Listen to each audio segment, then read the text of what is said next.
So now the dough has been properly rolled out to about between an eighth of an inch and a quarter of an inch. And we're ready to put it into our tart pan. So because we have no liner, I just put a piece of parchment underneath, no problem. And I'm taking the parchment off, so it's ready to peel. So you just take your rolling pin, and that's the oven preheating, it's ready. And then we roll the dough onto our rolling pin. So very gently, it's going to be a little bit sticky, that's okay. And this is how we're going to transfer our dough from the rolling pin to the tart shell. And you see why the parchment is so important at this step, okay? So then we take it over to our tart shell, and then you very gently unroll it. And you'll have to manipulate it just a little bit. If it's sticking, you'll have to help it along.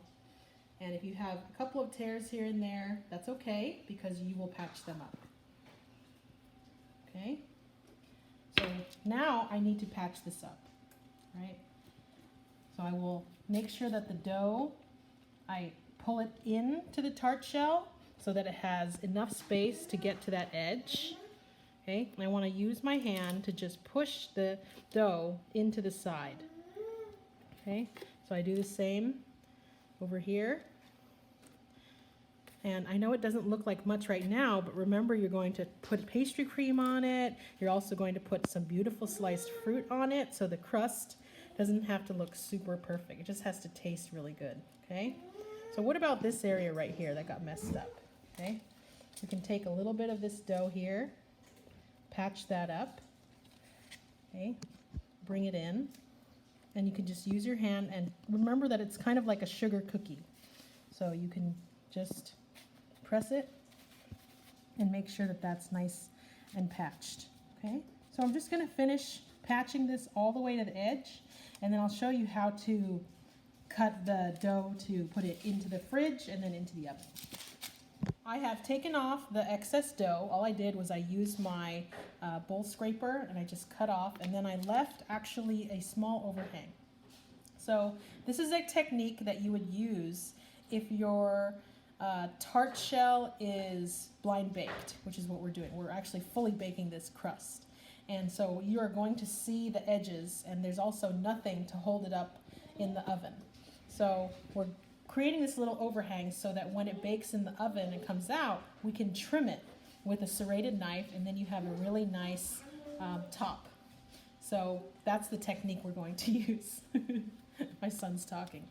But for now, because the dough is so soft that we've been working with it, we're going to chill this dough until the fat firms up, and then we will blind bake it. So take a look at what I'm using. Blind baking, it just means to bake it in the oven first, okay? We're actually gonna bake it all the way through. So part of the way I'm gonna use these lentils to put in here, and that way the dough doesn't puff up. So right now I'm going to chill the dough, and then we'll move on to our next step.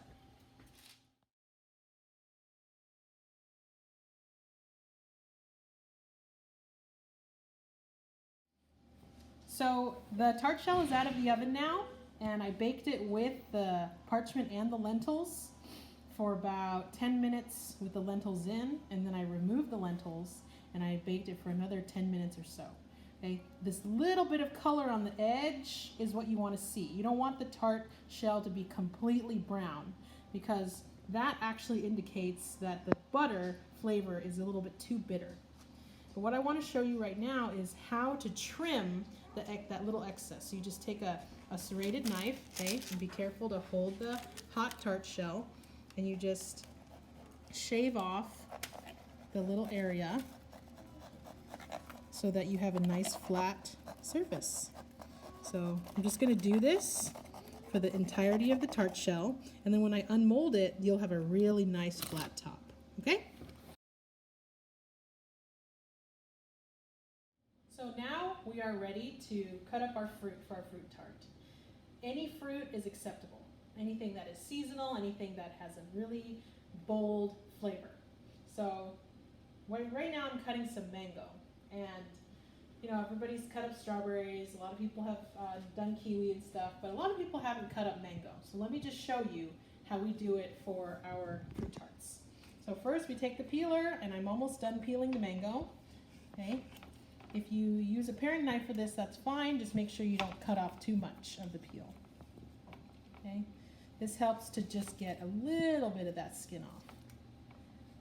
A really nice thin layer. See that? So after we're done peeling it, then you want to see the anatomy of the mango. So you see how here the seed of the mango looks like this.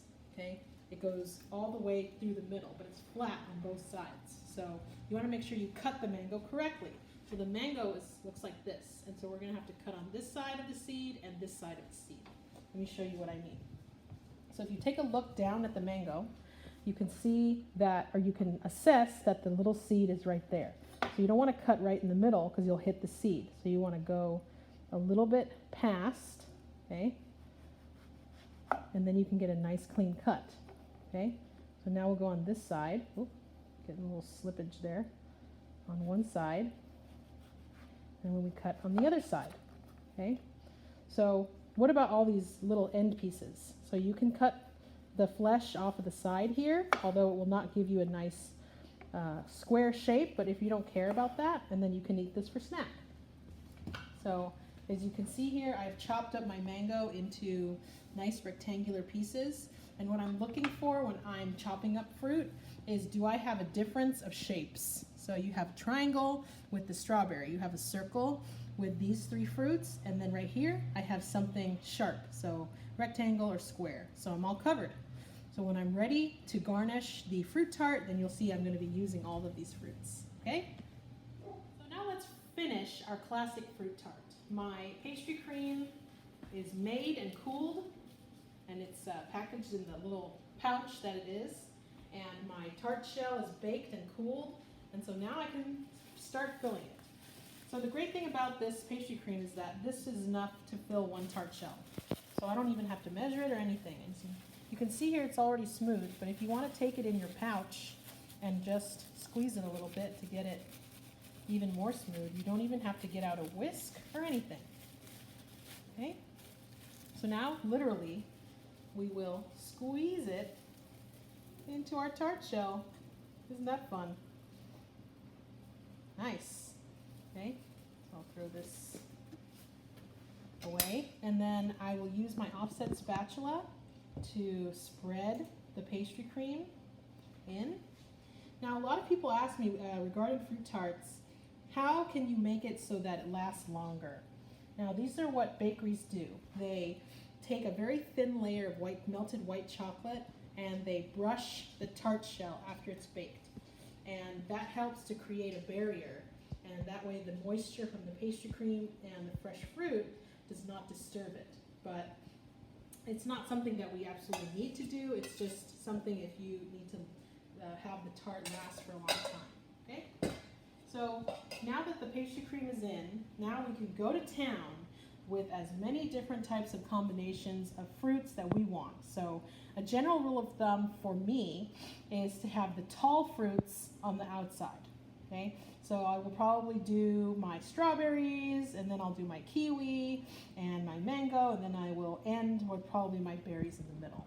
But we'll see what happens. So I'll show you what it looks like when I'm about halfway through.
Okay.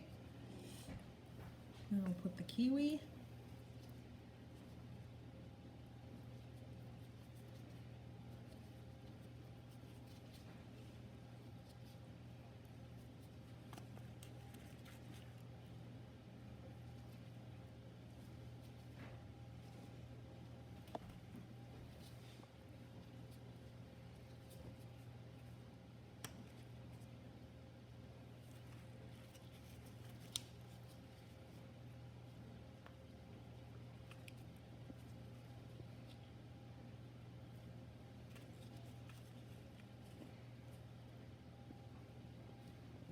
Okay. Let's see here. The mango.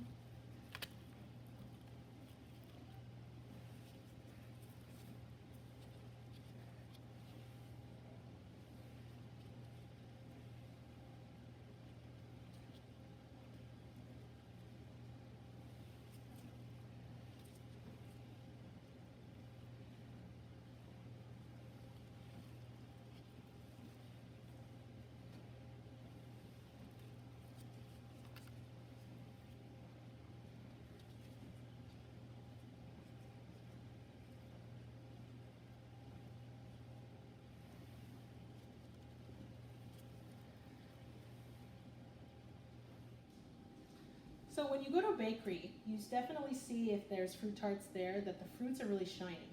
And you actually don't know how long that fruit tart has been there and when it was made. This one happens to be fresh, and I don't really need to put the glaze, but I will let you know how to do it.